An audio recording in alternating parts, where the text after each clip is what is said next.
What Christians have to always remember is that the religion of Jesus was Judaism, not Christianity. Jesus was a Jew. He was never a Christian. Not only did he live Judaism, practice Judaism, and die for his Judaism, he actually says in Matthew chapter 5, verse 18, that anyone who doesn't keep every last letter of the law will be the least in the kingdom of heaven. That's an incredible statement, that Judaism is eternal and its laws are eternal. The Sermon on the Mount is taken completely from earlier Jewish sources, and Jesus was not trying to innovate. He was trying to teach the Torah, and that's what he does on the Sermon on the Mount.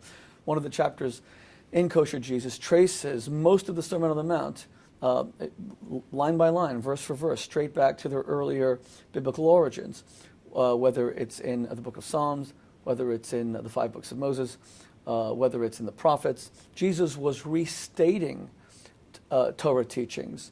And this is absolutely clear. There is no break. Even where people come along and say, oh, but Jesus was trying to demonstrate that the Old Testament, what we call the Hebrew Bible, there's nothing old about it to us. Old seems to imply that it's discarded and it's been replaced. It's not. Our Torah is in full force, is in full effect and force. But Jesus says, for example, you have heard, an eye for an eye and tooth for a tooth, but I say, turn the other cheek. First of all, everyone knows, who's ever studied Judaism, they're going back to the very foundation of Judaism. An eye for an eye was never translated literally as some sort of barbaric act that you would take out someone's eye. It was always monetary compensation. And where Jesus says, turn the other cheek, this comes from Lamentations, chapter 2, written by the prophet Jeremiah.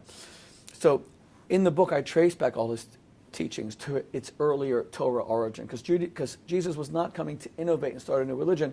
He was coming to reinforce the Torah, as he makes very clear in Matthew chapter 5. And one of the very interesting things about the New Testament, perhaps the most interesting thing, which the scholar Chaim Maccabee makes, is that the Romans barely appear at all in the New Testament. You're talking about occupying legions who control the country, including the 10th legion, the most ferocious legion, Julius Caesar's legion. And yet, they just don't even appear. They seem to have been scrubbed from the story. It would be like writing a modern history of Iraq 2003 to 2011 and never mentioning American soldiers. It just wouldn't be real.